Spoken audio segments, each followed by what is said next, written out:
In this video, we're going to draw mitosis and meiosis side by side to compare them. We're going to take a look at their similarities and their differences. Here you can see a summary of this comparison in this table. We're essentially going to do the same thing and draw it. What I recommend you do is you have a piece of paper with you and you can draw the processes with me as I do it, so you build that muscle memory of drawing it. We're going to do specifically the example with a cell that has 2n is equal to 4, which corresponds with this image over here. And along the way, you'll keep track of similarities, you'll keep track of differences that occur between the two processes. You've already drawn mitosis out before in grade 10, you've seen it quite extensively, and now we're just going to really focus on practicing that meiosis drawing and that comparison as well. There's also another video that you can watch made by Khan Academy. He does a great job at drawing the process of meiosis 1, meiosis 2, and it's a nice continuous drawing all on the same page, so I recommend you take a look at that video as well. And if you find other videos, please don't hesitate to share them on the course website. So again, we're starting off with a cell that has 2n is equal to 4, and we're going to draw mitosis and meiosis side by side. Interphase is not really part of the mitosis component or the meiosis component, but it happens before. So on the left side, I'm going to have my mitosis cell. So you'll always see the mitosis cell on the left side, the cell that's eventually going to enter mitosis. And on the right side, you're always going to see the cell that's going to enter meiosis. Now, I'm not going to label every part. I'm going to speak to the part and say the part, and you should maybe label the parts as you're drawing this with me. So I'm going to go ahead and in interphase draw the nuclear membrane. Same thing over here, the nuclear membrane for the cell that's entering meiosis. In interphase, both cells would have the nuclear membrane. They'd also have this little area here called the nucleolus. You'll learn more about that in grade 12, but the nucleolus is also still present. It's still present or intact. I'm also going to draw the centrosomes. I'm going to draw them as duplicated centrosomes, meaning that we are in G2.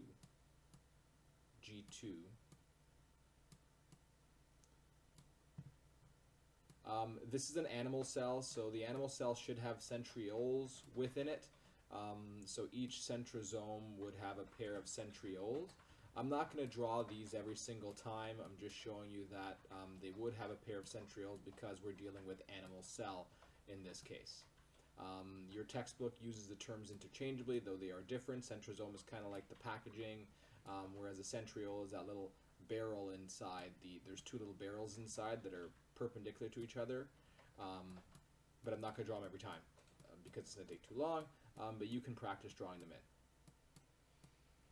So I've duplicated my centrosomes, which means that I'm G2.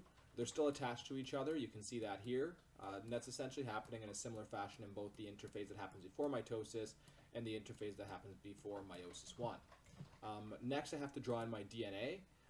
So we're going to color code DNA. We're going to make sure that we have one color for maternal. So we'll make the maternal the red, and one color for paternal, meaning the DNA that came from dad. So my paternal will be blue, my maternal will be red. So it's pretty easy to draw the DNA in this form. We simply draw it all scribbly, so we'll put some DNA from dad over here in the chromatin form, and then some DNA from dad over here in the chromatin form. And then we'll also put some DNA from mom in the chromatin form with our red color over here. Now keep in mind that because this is after S phase, it's been duplicated. It's just hard to see that it's been duplicated. I'm going to keep track of DNA changes as well and chromosome changes just to show you what it would look like. So again, here we have our cell in interphase G2. Same thing over here, G2. The centrosomes have been duplicated. The nuclear membrane is still present. The nucleolus is still present in both cases for the mitosis one and for the meiosis one over here. So this is a cell that's 2n is equal to 4, and in both cases the original cell, so let's say in G1, would start off with 4 chromosomes if you could see them and 4 DNA. After S phase, so when we get to G2, let's just say, so after S phase or at the end of S phase, so now we're in G2, you would still have 4 chromosomes. They'd be replicated chromosomes, and you can't see it because it's in the form of chromatin. But now you would have 8 DNA because the DNA has doubled. So at a picture level, there's not much of a difference between these two interphase of mitosis and meiosis. There is, chemically speaking, but for now, all you really need to know is what I've drawn on this slide here. So next we're going to head into prophase of mitosis and prophase 1 of meiosis 1.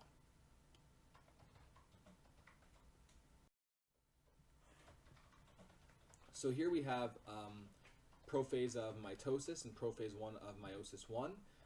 I'm not going to separate them with early and late prophase. I'm just going to draw what you would expect to see. I'm going to draw that the centrosomes have spindle fibers coming out of them, and that they're heading to opposite sides of the cell. They're heading towards the poles. Those are opposite sides of the cell. I'm going to do that for both pictures because that's essentially what's happening in both pictures.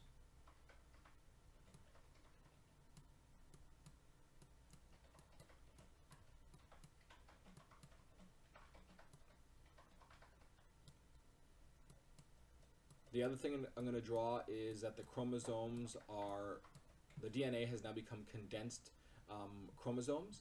Before I do that though, I'm actually going to draw fragments of the nuclear membrane because the nuclear membrane breaks down during prophase. The whole point of the nuclear membrane breaking down is so that the spindle fibers that come out of the centrosomes can actually reach the chromosomes. So I'm going to draw the fragments of the nuclear membrane. You can see them as little pieces in both cases here. And I'm going to start off by putting my mitosis chromosomes together. So I'll draw my paternal ones and maternal ones in. So where 2n is equal to 4. So we'll start off with my paternal ones, or my maternal ones, sorry. We'll have one long red one, and they're replicated chromosomes at this point. And a short red one.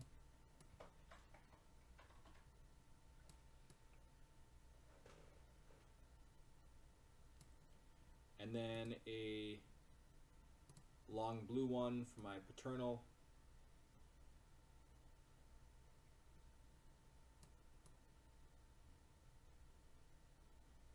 And a short blue one for my paternal.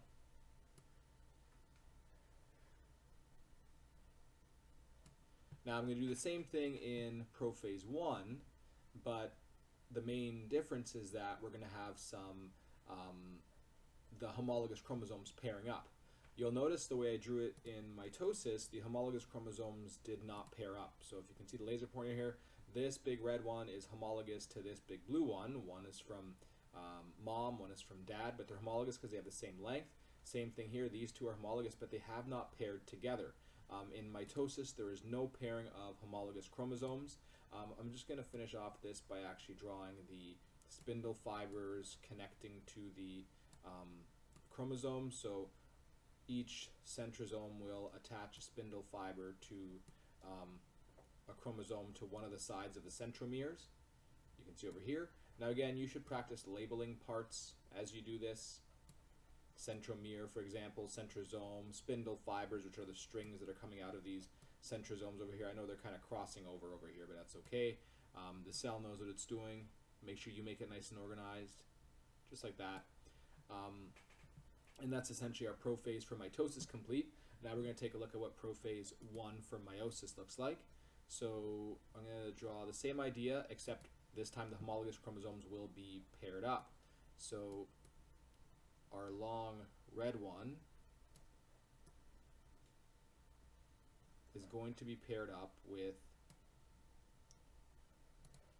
our long blue one.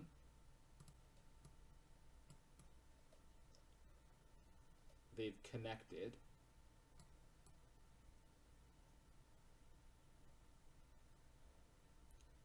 When they've connected together, they're called a tetrad.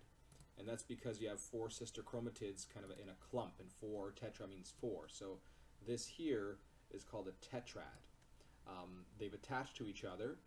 At the location where they've attached is called chiasmata.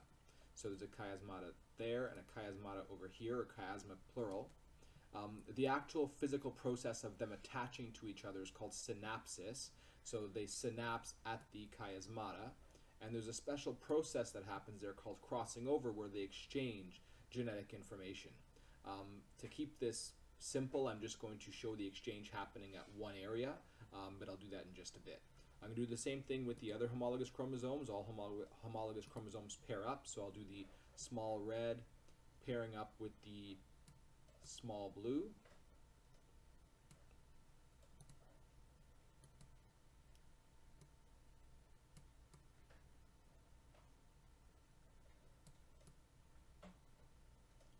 And again, we have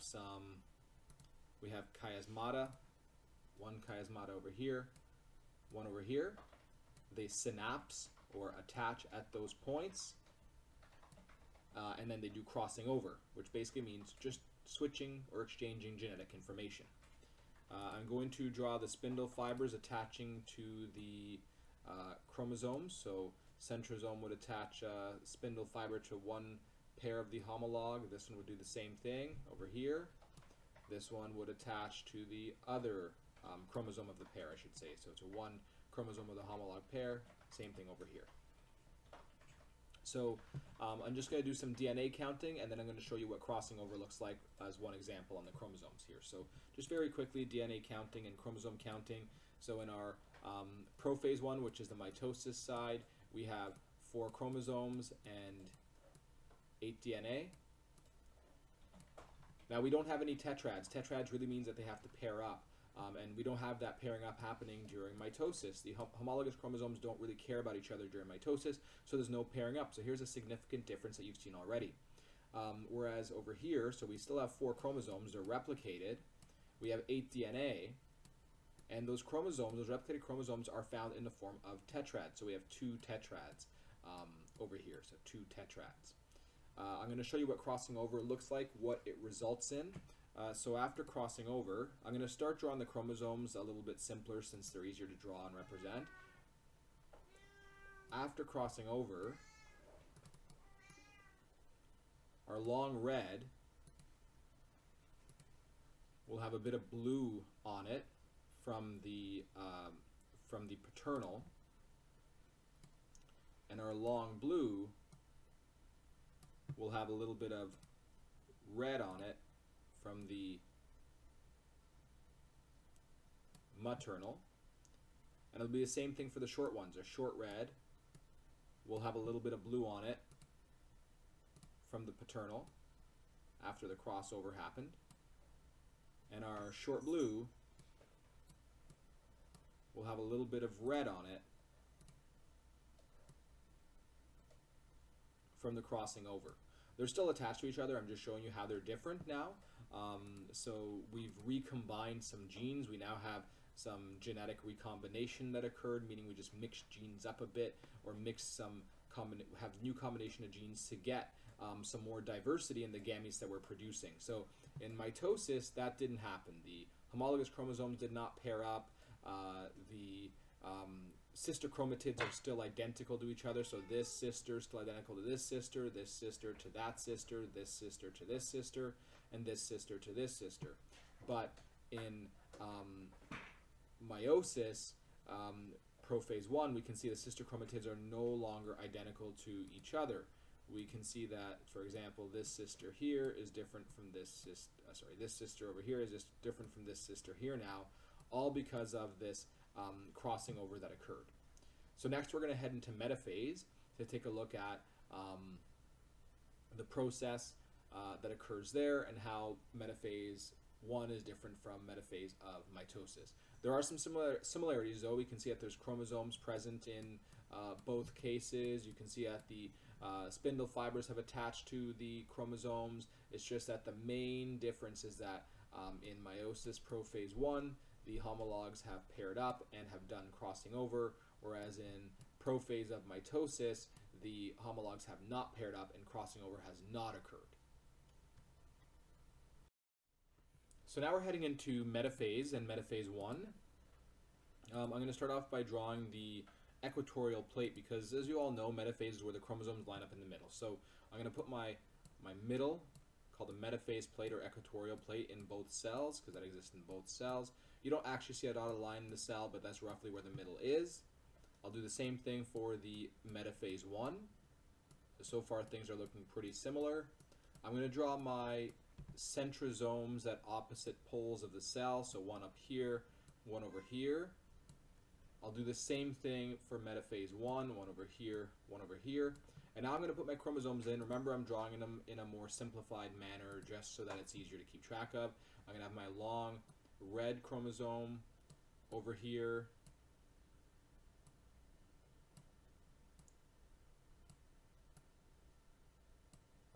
My long blue one, I'll put my short blue one next to it. Doesn't really matter which one I put where.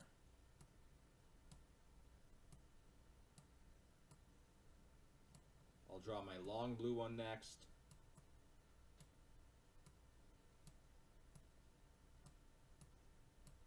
And then my short red one after that.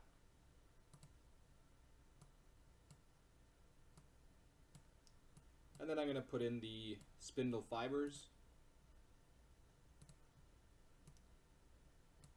One spindle fiber attached to each side of the centromere of each chromosome from both centrosomes. Remember that I did not draw in the centrioles, though they would be there in the centrosomes because this is an animal cell, not a plant cell. And also remember that there are some spindle fibers that are non-kinetochore spindle fibers, meaning they don't attach to the centromere. They just kind of overlap, let's say over here, for example. Eventually, especially during anaphase, they help to make the cell a bit longer and elongate. But I'm not going to draw those in. I just really want to focus on the chromosomes movement here. So this is our metaphase of mitosis. The chromosomes have lined up single file. They haven't paired up. They lined up single file along the metaphase plate. So one after another, after another, after another. The homologs have not paired up. They don't really care about each other. They're really independent of each other. So now I'm going to show you how the chromosomes have lined up during metaphase 1 of meiosis 1. So let's get our pen over here. The big red has lined up with the big blue. And so I'm going to show you that over here. Remember that because of crossing over, our big red and big blue no longer have identical sister chromatids when they did before. So let's just make our big red and big blue over here. Now they are still attached to each other. I'm just not drawing them so closely attached because I want to focus on that difference in DNA color here. So here we have some blue on this one, and here we have some red on this one over here. And then we also have our small red and our small blue that I've paired up.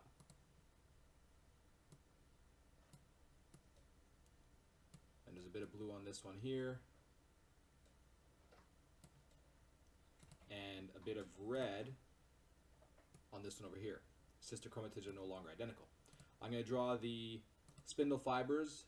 So spindle fiber attached to one chromosome of the pair here, same thing here, and over here, and over here. So you can see a few major differences. I mean, a similarity is that everything lined up in the middle, but the way they line up in the middle is not quite the same. So in mitosis, they're all single file, they're not paired up. Each chromosome has identical sister chromatids. Each chromosome has identical sister chromatids. Whereas in metaphase 1 of meiosis 1, they're not single file, but they're lined up in pairs. So we have homologous pair here, homologous pair here, and the sister chromatids of a given chromosome are no longer identical to each other due to the crossing over event that occurred in prophase 1 of meiosis 1. Just like there are some spindle fibers that don't attach to chromosomes, that case would in mitosis, that would also occur over here as well. I'm just going to draw one to show you that it would occur, but I'm not going to draw them in for the rest. So you'd have some overlapping ones over here eventually. It'll help to elongate the cell during anaphase and anaphase 1 of meiosis 1 and anaphase of mitosis.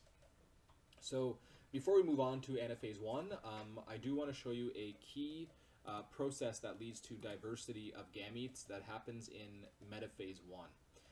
So I just want to point out that these chromosomes could have arranged themselves differently in metaphase 1. In metaphase of mitosis, it doesn't matter. They're just single file. It won't change how if they arrange themselves red, red, blue, blue, it won't change anything. Whereas here, though, the arrangement could be different. For example, you can see that both blue chromosomes have arranged themselves on the same side of this line, and both reds have arranged themselves on the same side of this line. But they didn't have to do that. The red doesn't have to be on the same side of the red. In fact, I could have flipped this. I could have put the red above, so it would have been on the same side as the big blue, and the little blue below, so it would have been on the same side as the big red. Let me draw that out to show you what I mean by that, so you'll understand that important process that leads to more diversity in the gametes. So here we're going to draw independent assortment. So we're still in mitosis, or meiosis 1 here. So I'm just focusing on meiosis 1 right now, metaphase 1. I want to show you the independent assortment that can happen during metaphase 1. Independent assortment just means that the homologous pairs can arrange themselves in different ways along the metaphase plate, and that can result in many, many more gametes. So on the previous slide, the way I had drawn meiosis 1 was with my red ones at the bottom and my blue ones at the top, like this. And just let's add in our crossing over effect here. So we have some blue there, some blue here, and some red here, and red here. Then of course we had our spindle fibers attached to them.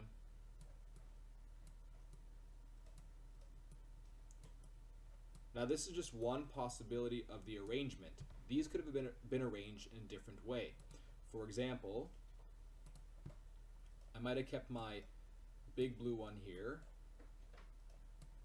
but instead of my little blue one being on the same side, I could have put my little blue one over here. And then my big red one would have been on the same side.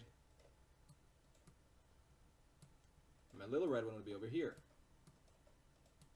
Let's just draw in that crossing over effect here, and here, and here, and here. And then we'll put in our spindle fibers. There, there, there, and there. And what I want you to pay attention to is the way the chromosomes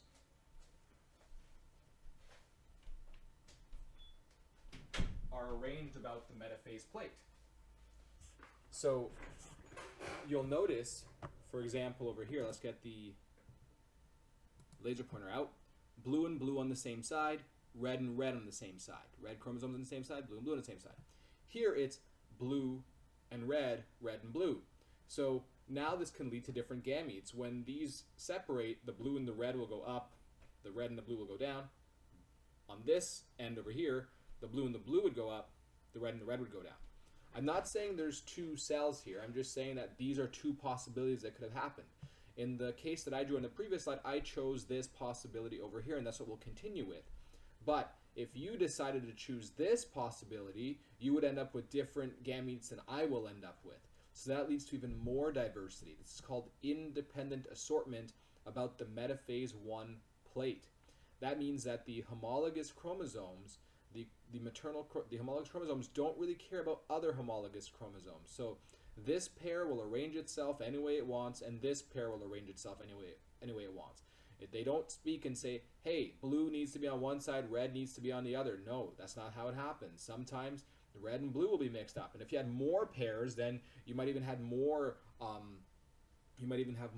combinations of how things can be arranged. So this is a very important process in leading to increased diversity in the gametes. Again, we're going to continue with as if our reds were together and our blues were together, but if you want to continue drawing after this, if you want to draw the other scenario, and I encourage that you do, where this happens, you can take a look at how the gametes will be different. So after the entire video is done, go back and try to continue the process, but starting from this instead of this over here. And you'll see how there can be more variety of gametes as a result of that. So now we're going to continue. Again, we're going to assume that this was the event that occurred, and we're going to put this particular cell into anaphase 1, and we'll still compare anaphase of mitosis next to it. So here we have anaphase and anaphase 1. So let's start with anaphase of mitosis, because we're all quite familiar with that. I'm going to draw the metaphase plate,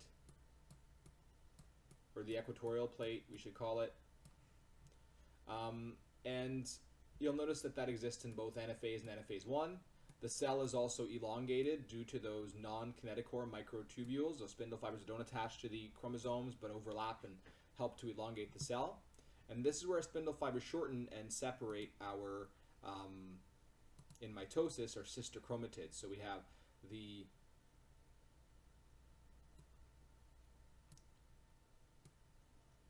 long red,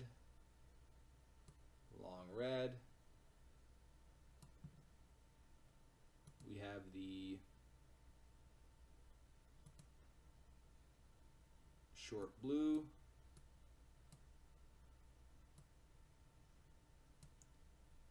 we have the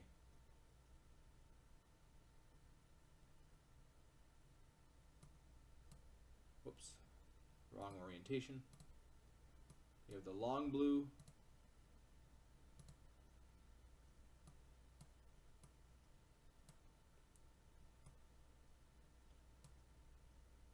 and we have the short red. The sister chromatids have been separated because the spindle fibers are shortening. So the spindle fibers are shortening, and the sister chromatids of the replicated chromosomes have been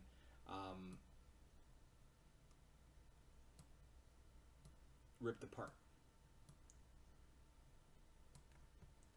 Now, let's do the same thing for anaphase 1. Remember that our chromosomes were in pairs. So sister chromatids aren't going to be pulled apart in this case. What's going to happen is that our homologous chromosome from each pair will be pulled apart. So we'll start off by having our red ones over here. They're still replicated in this case. This is our long red.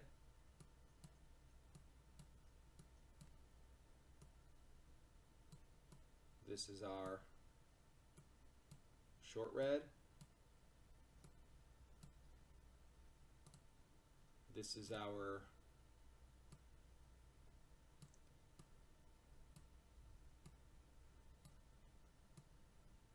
long blue. This is our short blue.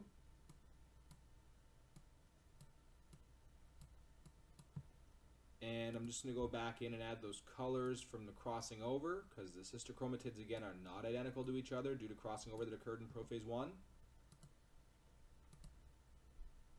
Same thing over here and over here. And I'm going to draw on my spindle fibers. They are shortening, and that's what pulled the chromosomes apart from each other. So the sister chromatids were not separated here. Rather, it was the chromosomes from the pairs that were separated. And so you can see that you have chromosomes going this way and chromosomes going this way. Here, same idea. You have chromosomes going up there, chromosomes going down here. But the main difference in anaphase is that sister chromatids were separated, whereas in anaphase 1, it's not the sister chromatids that are separated. Rather, it's the actual entire chromosome separated from its partner homologue on the other side. And they're heading towards opposite sides of the cell. And again, notice that the sister chromatids are not identical to each other in the given chromosomes. We'll do a little bit of chromosome counting. So in the anaphase cell, we can see we have 8 DNA still. In terms of chromosomes, now we have 8 chromosomes. Our chromosome number has gone up only because we have unreplicated chromosomes now. They were replicated before, so we had 4 in metaphase, and now that it's anaphase and they're separated, we have 8 chromosomes. And over here in the anaphase 1, we still have 8 DNA, and we actually still have 4 replicated chromosomes. We didn't pull the replicated chromosomes apart. The main difference is that we no longer have tetrads. In metaphase, they were still attached together in tetrads. We had 2 tetrads, but now we have 0 tetrads because we've separated the homologous chromosomes from each other. So that means that we have 0 tetrads now, but in metaphase, we did still have tetrads. So now we're going to go take a look and explore what happens in the telophase and telophase 1 / cytokinesis of mitosis and meiosis 1.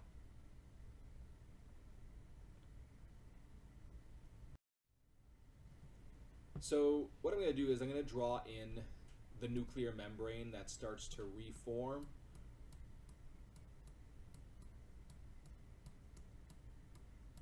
On both sides here during telophase. I'm going to do the same thing for telophase 1. Depending on the organism, a nuclear membrane will often reform between telophase 1 and meiosis 2. The spindle fibers break down as well.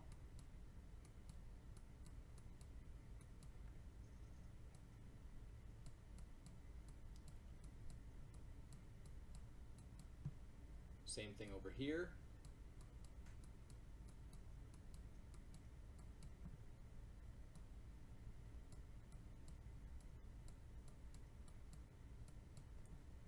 And you can see we have our cleavage furrow over here.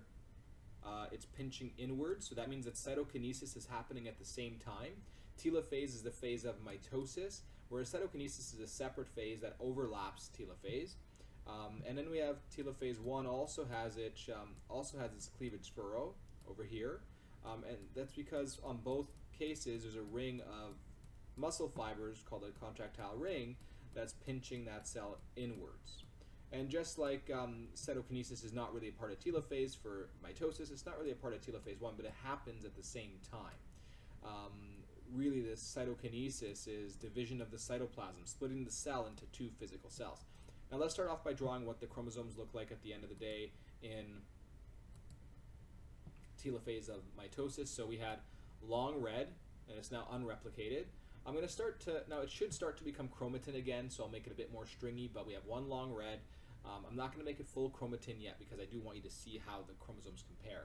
So one long red, one short red, one long blue, one short blue. Same thing in the other cell, one long blue, one short blue, one long red, one short red. So you can see that the top and the bottom have identical sets of DNA so far, because that's mitosis. We would expect that. We would have started off with 4 DNAs, 4 chromosomes, and we're ending off with 4 chromosomes, 4 DNA as the end result. We're almost there. We're going to do now what we would see in telophase 1. So here we had our long red and short red. If you are drawing the other scenario where the red went with the blue, you would have your short blue in there instead. And then we also have, let me just add some of our crossing over color here. So we have some crossing over color here, crossing over color here. We have our long blue and our short blue. And let me add in that crossing over color.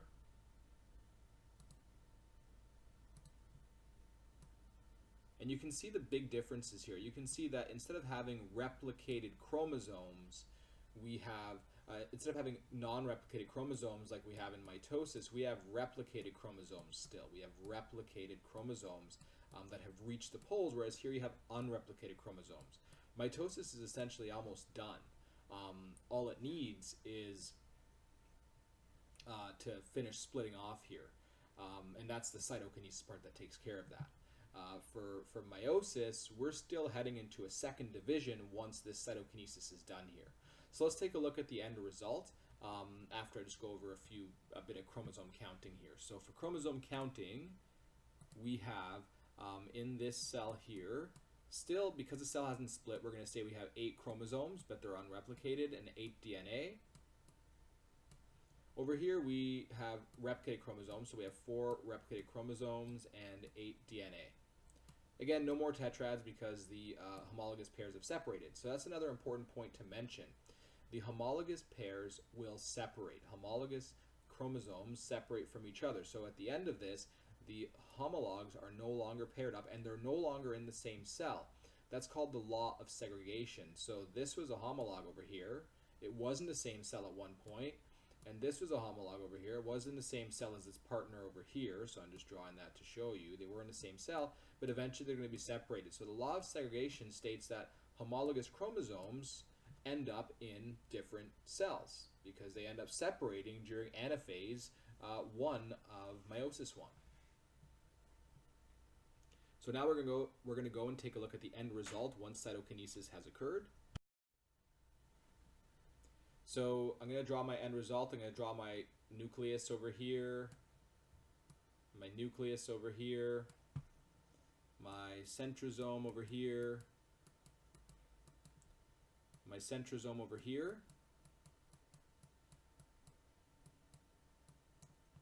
And I'm going to do the same thing. I'm going to have a nucleus over here for the end result of meiosis 1, nucleus over here, and my centrosome over here, centrosome over here.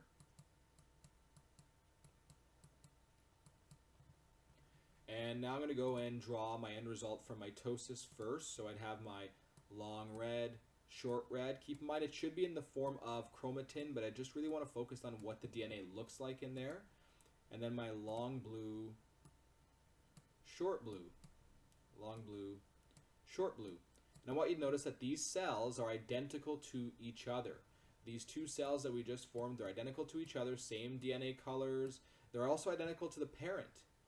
And they've also remained diploid. They remain diploid. Our parent was 2n is equal to 4. And both these cells are 2n is equal to 4 as well. We're back to 4 chromosomes, just like our parent was in G1, and 4 DNA, just like our parent was in G1, if it did have chromosomes. Remember, it's in the form of chromatin. 4 chromosomes, 4 DNA, and so we have our identical daughter cells, no variety, they're exactly the same.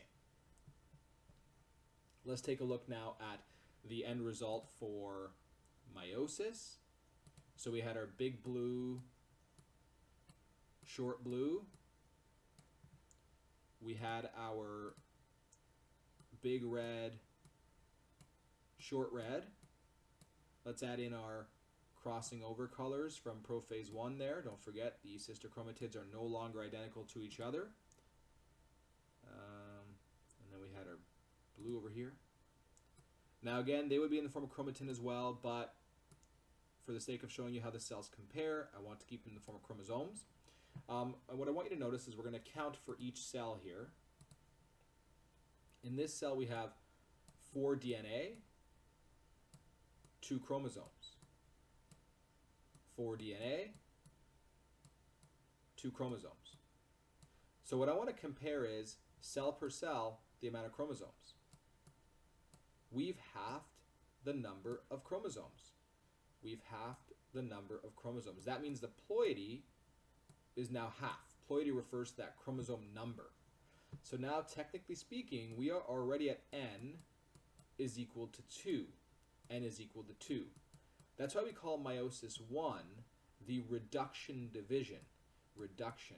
We went from n is equal to 2n is equal to 4 to n is equal to 2. The main problem, though, is our DNA. Our DNA is still 4.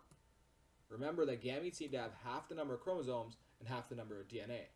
So what we need to do now is separate the sister chromatids of these replicated chromosomes, and then we'll have half the number of DNA, and that would be the point of meiosis 2. Mitosis is done. Meiosis, these cells here now both need to go into meiosis 2. And so in the next series of slides, what we're going to do is we're going to take a look at meiosis 2 and compare it to mitosis as we do that. So I'm going to be drawing a little bit of mitosis and a little bit of meiosis 2 to show you what's happening and how they're similar and how they're different. Because they are very similar, but they're also very different when you compare them.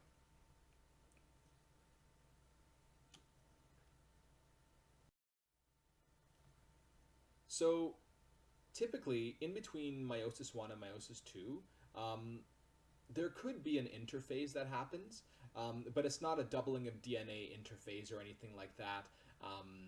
Usually you might see something like the centrosomes have duplicated, but it's a very small phase that happens. So you might have seen centrosomes duplicated during the mini interphase 2, but some cells just skip right into prophase 2. But we're gonna draw this cell here, having already replicated its centrosomes. Right now you'll notice that I have 2 cells for prophase 2 because 2 cells were made at the end of meiosis 1. Over here in prophase of mitosis, I'm going to draw what I would see again for the cell that's 2n is equal to 4. I'm going to draw in my centrosomes. I'm going to skip interphase at this point because remember in mitosis, before mitosis you would have had an interphase. So if you want to see what interphase looks like, just go back to the beginning of this video and take a look. So here are my centrosomes. I'm going to draw my nuclear fragments as well, nuclear membrane fragments to show that the nucleus has broken. I'll do the same thing in each of the cells here. The nucleus has broken. Nuclear membrane has broken. Nuclear membrane has broken over here. One thing I forgot to draw in the end result of meiosis 1 is that at the end of meiosis 1, the nucleolus would have reformed in some cases and then broken down again later on in prophase 2. So I'm not going to draw a nucleolus either. Just know that if it did reform, it would have broken down as well. So I'm going to start off by drawing in my chromosomes for my mitosis. So I have a big blue, small blue, and again, no pairing up. Basically, I'm just copying what I did in the first series with the mitosis to show you how mitosis compares to meiosis 2. So it's the same picture essentially. And my spindle fibers have attached to the centromeres of the chromosomes, one on each side of the centromere from the centrosomes that were heading to the poles.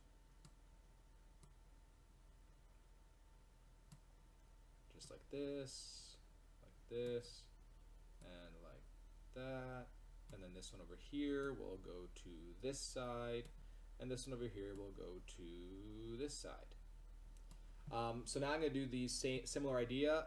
This time in prophase 2, you'll notice that the chromosomes don't pair up with their homologue. And you can probably see why that is. The homologues are no longer with their partner. They've separated. They're now in different cells. So prophase 2 looks very similar to prophase of mitosis. The main difference, though, is that we still have chromosomes that are not identical at their sister chromatid level because of the crossing over that happened in meiosis 1. So I'm showing that crossing over that happened in meiosis 1 over here.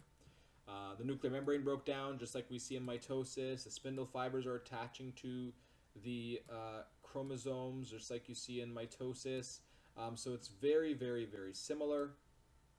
Just the primary difference being that the sister chromatids are not identical. Also, the ploidy is different too, right? If you have a, oops, wrong way. If you have a cell that's 2n is equal to 4, let's do some DNA counting. You would expect in prophase 8 DNA and 4 chromosomes. Here, in each cell, I have instead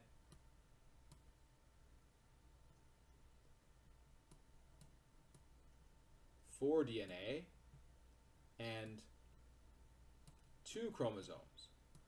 4 DNA and 2 chromosomes. So very similar processes. Main difference is that we have haploid in terms of our number of chromosomes, and then we also have non-identical sister chromatids, whereas our mitosis, the sister chromatids are identical to each other for each chromosome. And again, in prophase 2, there's no pairing up that happened because your homologous chromosomes are not in the same cell. I know this is a cell that's in prophase 2 because I don't see any homologous pairs. I should see, if a cell was in mitosis, I should see a long one and a long one, a short one and a short one. But I don't see any homologous pairs in this case here, whereas here I see my long and long, short and short. So that is a clue that the homologous chromosomes have separated, gone into different cells. So if I didn't have this picture at the bottom here, a good clue is that, oh look, the homologous chromosome of this one is missing, of this one here is missing, the partner's missing. So that means they must have separated in a meiosis event of meiosis 1. So now we're going to go and take a look at metaphase for mitosis and compare it to metaphase 2 for meiosis 2. So I'll start off by drawing the metaphase for mitosis. We've seen it before.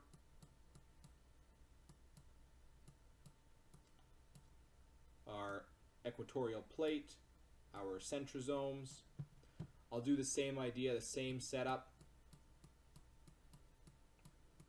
for metaphase 2 for both cells that were produced there.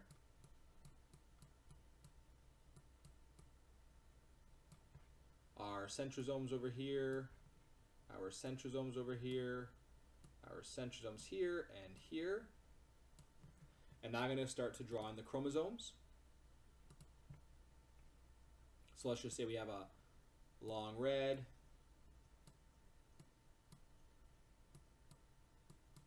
let's make a short blue, let's make a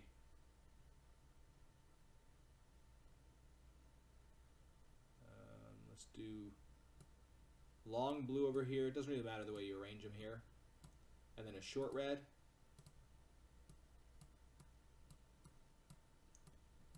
And then we'll make our spindle fibers attached to the centromeres of the chromosomes.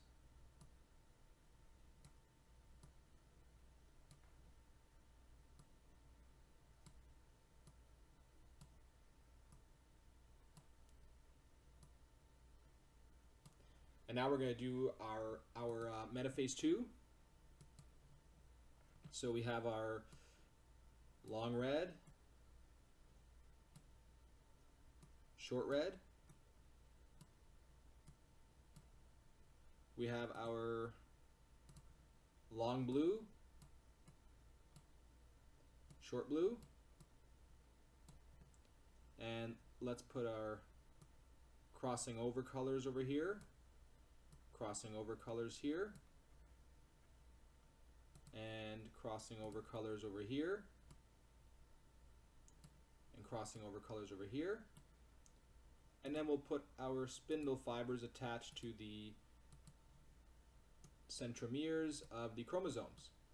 And then we're going to go and compare the similarities and differences between mitosis metaphase and metaphase 2 of meiosis 2. So a key similarity that should jump out at you is that everything is arranged single file this time. They're all arranged single file. Single file. There's no pairs, there's no tetrads, just like in prophase 2 there was no tetrads there. So everything's arranged single file. Let's do some chromosome counting. So in metaphase, if you had a cell with 2n is equal to 4, you would have 4 chromosomes, you would have 8 DNA. But in metaphase 2, you'll notice you have 2 chromosomes because 2 have separated from our batch from meiosis 1, and you have 4 DNA, 2 chromosomes, for DNA. But the main picture evidence that you can see here is that in metaphase mitosis metaphase, the sister chromatids for a given chromosome are identical to each other. They're identical to each other. Identical to each other. Okay? Identical to each other. Whereas in metaphase 2, meiosis 2, the sister chromatids are not identical to each other. So that's another key difference that happens between metaphase 2 and metaphase of mitosis. So yes, they're single file, but there's a difference in that the sister chromatids are no longer identical to each other as a result of the crossing over that happened during the prophase 1 of meiosis 1. And this is a mechanism that leads to more diversity. You've probably guessed it, this is similar to that independent assortment that we saw in metaphase 1. These sister chromatids could align themselves up in different ways. I could have put this, let me get my laser pointer here, this top one down here instead. So instead of the recombined chromatids being on the same side, I have a recombined on one side and a recombined on the other side, and that leads to even more diversity in the gametes than it would have seen previously. So there's a big difference here in terms of diversity that's being generated. Here doesn't really matter how you align them because they're identical sister chromatids. There's no diversity here. But here there's a lot more diversity. Same thing over here. I'll draw this out on the next slide just to show you what it would kind of look like. And then we're going to continue off with our process. So if I were to show you independent alignment of the sister chromatids for metaphase 2, it would look something like this. So the reason that this happens during metaphase 2 and not during metaphase of mitosis is that during metaphase of mitosis, the sister chromatids are identical to each other. So you can't align them in different ways if they're identical to each other. There's no different combinations that you can get. So I'm going to show you with the blue ones what it would look like. So let's pretend that we're dealing with our cell with our blue chromosomes in it. So we had our big blue. We had our, whoops, short blue. Let me erase that. Our short blue with our little crossing over event red. Notice that I put the crossover sister chromatids on the same side. I didn't have to do that. They could have arranged in a different way, and I'm going to show you that in the cell below. So we're assuming here that these are the same cell. It's just I'm showing you two different outcomes that could have happened. So this could have happened, or instead, big blue, short blue, crossing over colors. My crossover one could have been there, and my other crossover one could have aligned itself this way instead. So now I can get different gametes as a result of this as well. Different gametes as a result of this as well. So this leads to even more diversity. This is called independent alignment about the metaphase 2 plate because my sister chromatids are different from each other in a chromosome, whereas in mitosis they're not.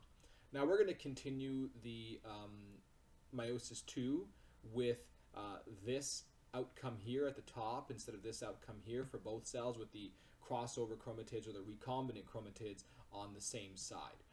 But if you did want to, you could draw them on the other side instead to see what you'd end up with.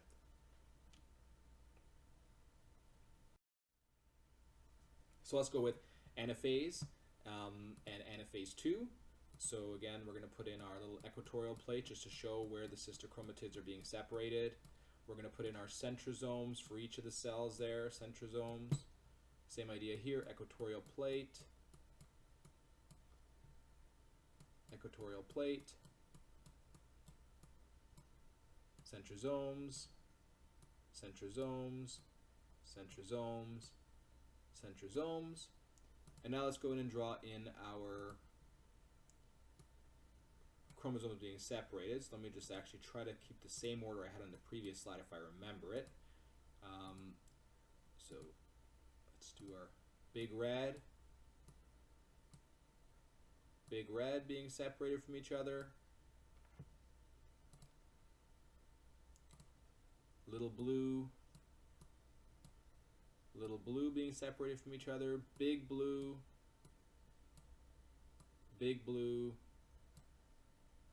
and then our little red, identical chromatids, so no difference between top and bottom. Put in those spindle fibers that were shortening. That shortening of the spindle fibers caused the sister chromatids to separate from each other.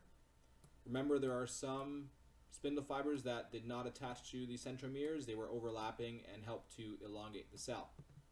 So we have 4 chromosomes going this way, 4 chromosomes going that way, and they're identical to each other. Now let's take a look at what that would look like in anaphase 2. So one of our cells had the big blue.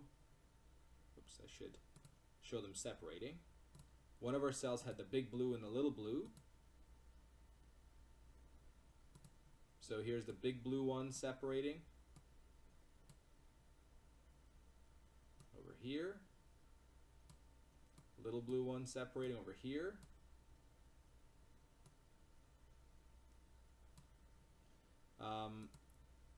The main difference though is that, remember, we had our crossover, our different sister chromatids. So on one side we had our recombinant sister chromatids. Let's put in our spindle fibers. They've shortened and our cell is elongated. They've shortened and separated the sister chromatids from each other.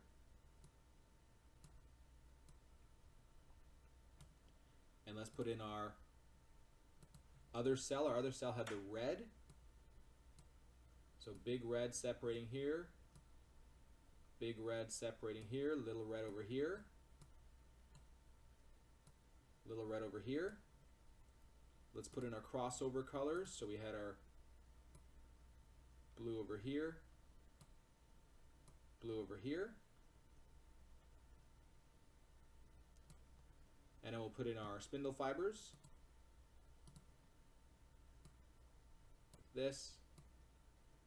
This, like this, like this. And so we have 2 going this way, 2 going this way, same idea over here, 2 going this way, 2 going this way. So you can see there are definitely some similarities between anaphase 2 and anaphase of mitosis. The main similarity being that the sister chromatids are separating. We actually have sister chromatids being separated. In anaphase 1, it was the homologous chromosome being separated from its homologous partner. But here the sister chromatids have actually separated.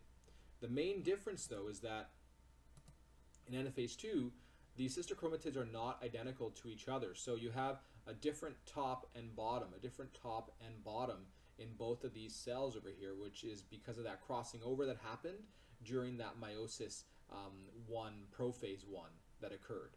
So the sister chromatids were not identical. Also, just to point out again that if you had a cell that was 2n is equal to 4, then you would expect in anaphase that you had 8 chromosomes, because they're unreplicated here, and 8 DNA at this point. But in anaphase 2, you now have, again, 4 chromosomes this time, because you have your sister chromatids separated, and you still have 4 DNA, and that would be in this cell as well as this cell over here. And so now we're getting close to the end result. We're going to take a look at telophase and cytokinesis for both mitosis and meiosis 2. So I'm going to start to draw in my nuclear membrane reforming. Nuclear membrane reforming. Spindle fibers have broken down. Spindle fibers have broken down. Again, nuclear membrane reforming. Nuclear membrane reforming. Same thing for the other daughter cell. I'm not going to draw the chromosomes as chromatin because I still want to show you what the composition looks like, but keep in mind that the chromosomes would start becoming chromatin again for both telophase and telophase 2. The centrosomes have broken down in telophase 2 as well. So very similar to mitosis of telophase of mitosis. You can see that there'd be the overlapping cytokinesis, and you can see that from the cleavage furrow in all the cells over here. And so now I'm going to go and draw in the end result that we would see. So we had a long red, short red, long red, short red. We had a long blue, short blue, long blue, short blue. Whereas in our telophase 2 cells, we had so the way it ended up is we had a blue, long blue, short blue,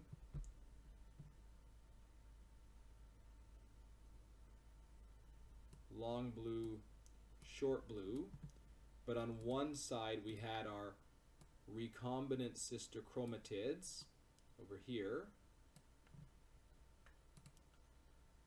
and then in the other cell we had our long red, short red, long red, short red, but on one side we had our recombinant sister chromatids over here.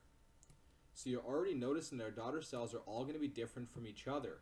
Here in the mitosis telophase, even before the splitting happens, you can see that this nucleus is the same as this one here, same DNA composition. Whereas here, we have a different composition here and here, different composition here and here, different composition here and here, and then here and here. So we're going to have a great variety of gametes, and this doesn't even take into consideration the other scenario that could have happened in metaphase 1 or anaphase 2. So just keep that in mind as we go through this process. So now I'm going to draw the end result to show you what your daughter cells would look like. We're going to count the final DNA counts in the daughter cells of both the mitosis event and the meiosis 2 event and overall process. So cytokinesis is going to happen. It's going to split these cells apart. We're going to end up with 4 cells for after the meiosis 2 event and only 2 cells after mitosis. So let's take a look at that.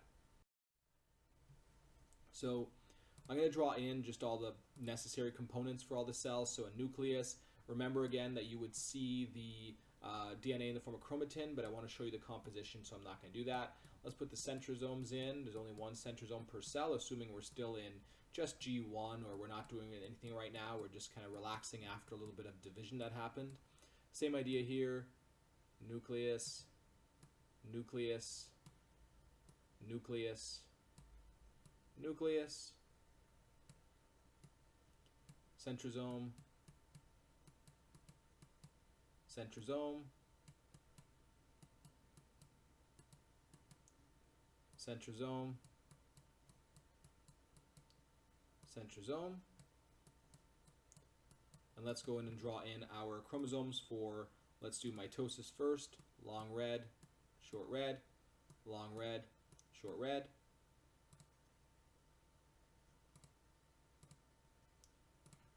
long blue, short blue, long blue, short blue.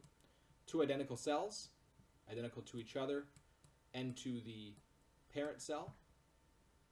Let's go in and draw our chromosomes in our meiosis event. So we had long blue, short blue, long blue, short blue, but 2 of the cells had that crossing over effect, those different sister chromatids, so with some red here, or 2 of the chromosomes rather. And then I'm going to go on the other cell and put my long red, short red, long red, short red, and then don't forget that color coding event that happened here, that crossing over event that happened. And let's go compare. So let's count DNA. So in our mitosis cells at the end of this, we have 4 DNA and 4 chromosomes, just like our original cell in G1. That's what we would expect of a cell with 2 NS equal to 4. If it went through mitosis, its ploidy was preserved ploidy. Let's go take a look at each daughter cell. So just comparing the daughter cells here, we have 2 chromosomes, 2 DNA. 2 chromosomes, 2 DNA.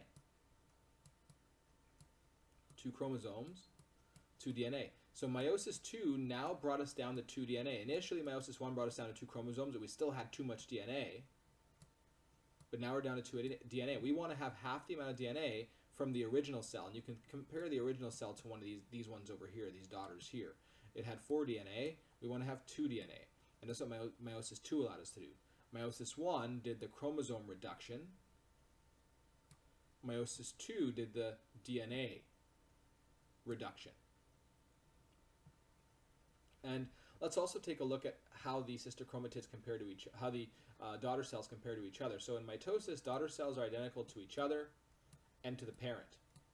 In meiosis, daughter cells are not identical to the parent. The parent was haploid. The parent was 2n is equal to 4.